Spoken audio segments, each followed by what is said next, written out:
Olá, turma do oitavo ano, tudo bem com vocês? Professora Tati aqui para mais uma aula de história. Fiquem atentos aí, tá? Do início do vídeo ao final do vídeo, porque hoje nós estaremos trabalhando aí sobre o capítulo número 6 do seu livro, que é o tema Independência dos Estados Unidos da América, né?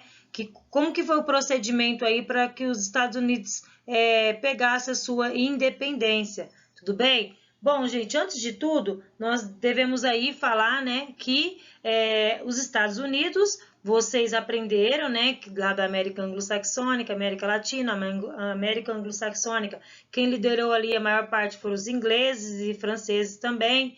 Então, a gente tem que entender que os ingleses, eles chegaram, né, ali no território estadunidense e foi aí, né, desenvolvendo um papel bem fundamental entre lutas, teve várias disputas. Mas os ingleses, para eles chegarem a esse território, né, aí dos Estados Unidos, ele tinha um motivo para chegar, né? E quais eram esses motivos? Os motivos eram que eles queriam mudança, eles queriam realizar mudanças. Porque lá na Inglaterra, né, eu vou falar da Inglaterra, mas eu também vou falar da Europa em toda, havia-se muitas perseguições religiosas entre o clero, né, entre o clero, os protestantes. E aí, em decorrência dessas perseguições religiosas que aconteciam na Inglaterra, entre aí o século XVI e XVII, o que acontece? Houve, né, essa questão deles migrarem para os Estados Unidos, né? Isso contribuiu muito para que essas pessoas que estavam sendo prejudicadas ali migrassem, né? Elas estavam financeiramente também, né, buscando melhores condições de vida em outros lugares. Então, vale você aí lembrar, né, disso daí, que muitas famílias, né, de pequenos camponeses também acabaram sendo expulsas das suas terras, né, lá na Inglaterra, não tendo para onde ir. Então, a finalidade deles era vir para a América e aqui eles tentaram uma nova vida. E foi assim que foi surgindo, né, as 13 colônias. As 13 colônias.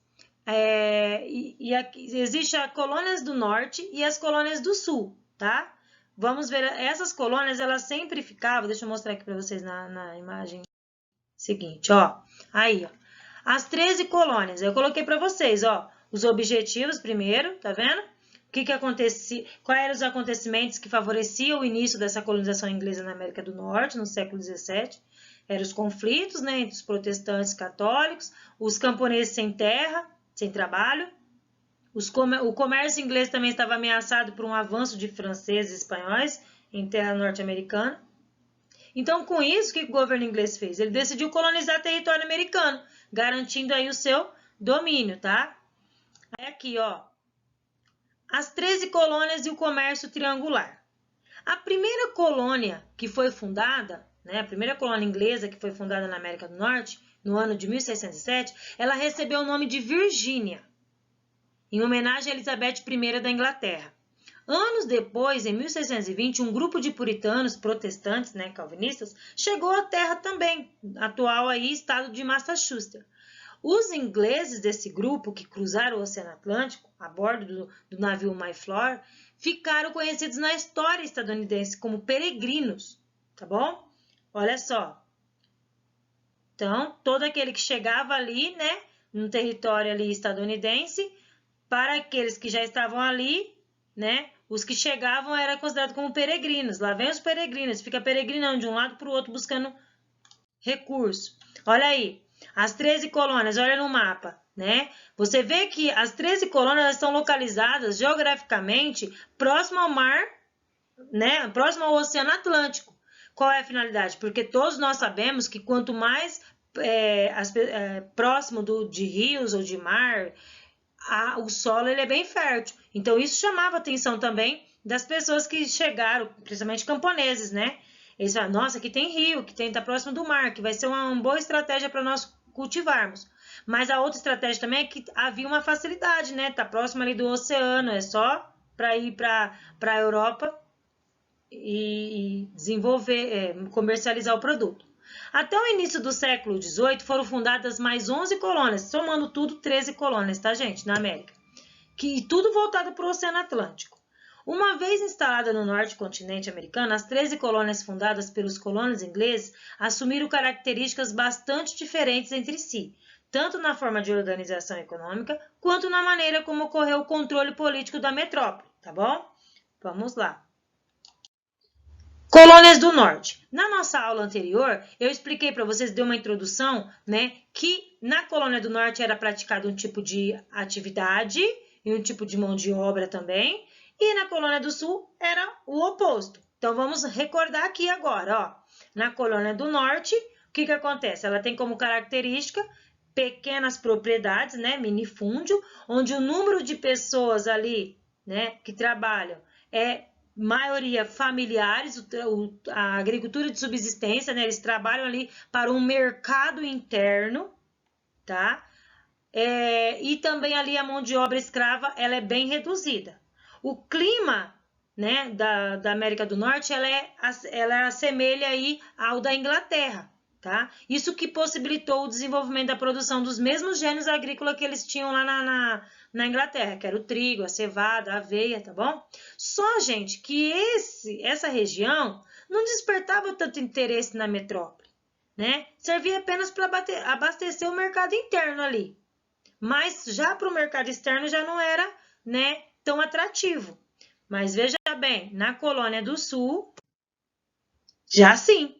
Na Colônia do Sul, havia-se um clima quente e era desenvolvida uma agricultura muito maior, monocultura, né, onde os produtos eram também tropicais de acordo com o clima, como tabaco, algodão, arroz, destinado à exportação. Então, já é um atrativo para eles, né?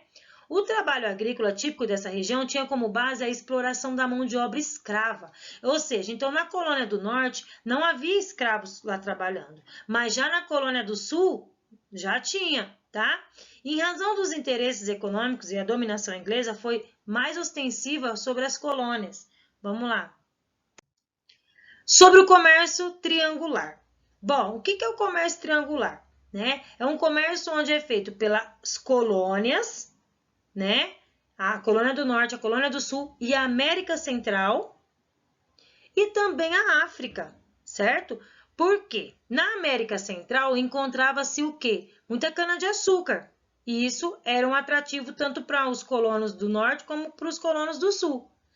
Mas essa cana-de-açúcar, ela era levada para a África. Quando ela chegava na África, o que acontece? Ela era trocada, era paga, né, para os escravos, ó, vou te dar aí o rum, ó, até escrevi para vocês, ó, no comércio triangular negociavam-se pescados, madeira e alguns produtos manufaturados, que iam das colônias para as Antilhas fica na América Central, tá? Onde seria trocados por cana-de-açúcar. A cana-de-açúcar, ela passava por um processo de transformação em uma bebida chamada rum. O rum, juntamente com o tabaco, ele era transportado para a África, onde servia de moeda de troca de comércio de escravos, tá? Os escravizados, eles iriam trabalhar nas colônias inglesas da América, principalmente nas plantações do Sul, porque era nas plantações do Sul que a agricultura era maior e era para exportação. Então, eles precisariam muito mais da mão de obra escrava para desenvolver toda essa agricultura. Bom, como era organizado a sociedade nessas colônias? Como não havia muitas atividades, né, para eles fazerem, métodos de diversão, área de lazer, né, ou seja, o lazer deles passava a ser o trabalho, tá? O que acontece? As reuniões festivas desenvolvidas pelos colonos tinham normalmente um objetivo de cunho prático, como construir um celeiro ou produzir conservas. Havia ainda outra atividade que eram realizadas, tanto por homens quanto por mulheres, tá? As crianças, gente, elas depois de completarem 7 anos, elas já eram vistas como pequenos adultos. Elas já tinham suas tarefas, elas já trabalhavam também, tá? Aí eu coloquei aí uma imagem das mulheres trabalhando, tá vendo? Tá? As colônias inglesas, retratadas como excelentes esposas, contavam com maior liberdade de comparação com as que viviam na Europa. A realidade não parecia tão gloriosa, porque as mulheres da colônia elas não tinham identidade legal. Elas casavam-se em torno dos 24 anos e elas tinham em média 7 filhos, tá? E o divórcio praticamente não existia, né? Diminuindo ainda mais as opções para as mulheres que eram infelizes no matrimônio. Era pelo trabalho da mãe que a família se vestia, se alimentava, era onde eles conseguiam iluminação para a residência, tá? Entendeu? Então vamos lá. Antecedentes da independência. A independência das 13 colônias da América está relacionada a uma série de fatores econômicos e políticos. Há um aspecto de grande relevância nesse processo de emancipação, a questão ideológica. Aí quem vai entrar em cena são os idealistas, os iluministas, os grandes filósofos da vida. Tá? Aqueles filósofos que colocaram em prática lá na Europa, todas as ideias deles, eles também trouxeram e implantaram aqui no continente americano, né? Inclusive aí nos Estados Unidos. Então, a partir do século XVII, os iluministas passaram a criticar os defensores do absolutismo, né? Porque só os absolutistas, né, eles tinham privilégios de nascimento, só eles e o clero, né? Esses pensadores discutiam uma nova maneira de organizar a sociedade e leis, bem como uma nova forma de governar. Estavam preocupados em superar o absolutismo e em neutralizar a influência da Igreja e das antigas tradições políticas. Para tanto, buscava a ciência, a iluminação, para novos caminhos a serem trilhados pela sociedade. John Locke era um dos integrantes desse movimento e suas ideias acabaram por influenciar os líderes, né, políticos dessas 13 colônias aí, tá bom? A Guerra dos 7 Anos. Bom, a Guerra dos 7 Anos, que ocorreu aí, né, entre as colônias do norte e do sul, envolveu vários reinos europeus, entre eles a França, a Inglaterra, mas também o principal motivo desse conflito foi a disputa por território na Europa, na América, na África e na Ásia, por potências europeias.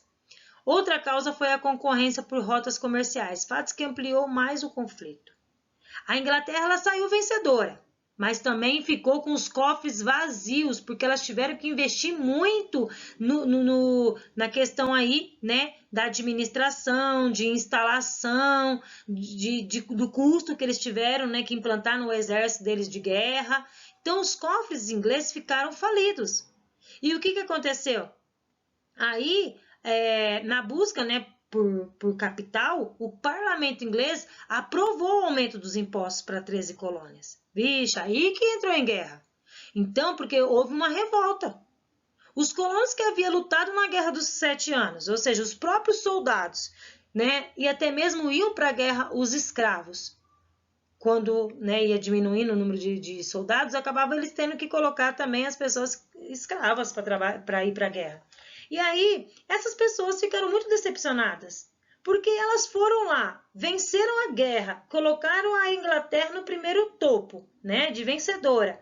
E ainda elas vão ter que, foram reconhecidas dessa forma, né, receberam aí mais impostos, entendeu? Além deles terem já participado de um conflito, ele contribuiu muito para ali a autonomia dos colonos. Eles não foram reconhecidos. Então, foi daí que houve, né, várias aí revoltas, mas mesmo assim teve aí a colocação de alguns impostos. Veja bem, dívidas com a guerra, o parlamento inglês aumenta os impostos dos colonos norte-americanos. A primeira lei foi a lei do açúcar, onde houve algumas tarifas alfandegárias sobre importados, né, como o melaço, o vinho, o café, a seda. Então, todo esse produto aí que era importado tinha uma certa tarifa a ser paga. Depois veio a lei do do selo, né, que foi imposto sobre aí documentos, qualquer carta, qualquer documento que você tinha que mandar para outro lugar, você tinha que pagar um certo imposto, uma certa tarifa, né? Então, depois veio a lei do chá, o chá ele passava a ser monopólio exclusivo da Companhia das Índias Orientais. Apesar desses protestos todos, boicotes, né, por parte dos colonos, a Inglaterra ela permaneceu interessada nos benefícios econômicos que suas colônias deveriam oferecer. Na prática, os selos não chegaram a ser adotados, a lei do selo não chegou a ser adotada nas 13 colônias, mas só aquele sentimento de revolta contra a metrópole, já serviu para potencializar as ideias de liberdade, tá bom? Ó, as leis intoleráveis. Novas medidas intoleráveis pelos colonos, fechamento do porto de Boston até que os prejuízos fossem pagos, a ocupação de Massachusetts ao norte por tropas inglesas, ocupação inglesa no oeste americano, impedindo a expansão dos colonos para essa área. Indignados, o que os líderes fizeram? Eles se reuniram no primeiro Congresso Continental da Filadélfia para boicotar os produtos ingleses. A Declaração de Independência. Início da Guerra de Independência. Muitas revoltas geram guerra, né? Representantes das 13 colônias se reúnem no segundo Congresso Continental da Filadélfia para aprovar a Declaração da Independência. Aí houve assinatura da independência dos Estados Unidos. Depois de muitas guerras, revoltas, muitos impostos altos sendo cobrados das pessoas que já estavam, né, tendo uma vida de miséria, lutando para melhorar a vida deles, porque já saíram do seu país de origem, vieram para a América e acabaram ainda tendo aí uma certa desavença, né, econômica. Aí, depois de tantos isso daí, houve-se aí a independência dos Estados Unidos. Aí os Estados Unidos passou a ser independente, tá? Ou seja, não era mais dependente da coroa britânica, né? Ó, e isso graças à conspiração, né, iluministas, porque eles proclamavam o direito de liberdade das colônias, eles criavam aí a República dos Estados Unidos da América. Tudo, porque para as ideias iluministas, para os filósofos, todos os homens eram iguais, todos têm direito à vida, liberdade e felicidade. As colônias unidas são estados livres e independentes. Nenhuma colônia deve obediência à coroa britânica. Ó, aí eu peguei para vocês as características dos filósofos, vocês têm no livro de vocês, tá bom? Peguei Voltaire, Montesquieu, que foi que dividiu os três poderes, né? O legislativo, o executivo e o judiciário. Voltaire, ele falava que uma das frases dele era: posso não acordar com uma única palavra do que disseis, mas defenderei até a morte o direito de dizê-la, tá? Então, para você entender aí. Agora é com vocês, galera. Vocês irão agora fazer os exercícios do livro nas páginas 21, 23, 27, 30 e 31. Faça com muito capricho e na próxima aula nossa, tá? Nós iremos fazer essa correção. Lembrando que segunda-feira é o nosso café filosófico junino. Prepare a sua camisa xadrez ou seu vestidinho, seus trajes aí típicos a esse período do ano, tá? Prepare lá um bolo de milho, uma pamonha, alguma coisa para monta o seu cenário, tá? Para nós fazermos uma aula bem dinâmica aí na nossa segunda-feira. Um beijo, fica com Deus e até a nossa próxima aula, galera!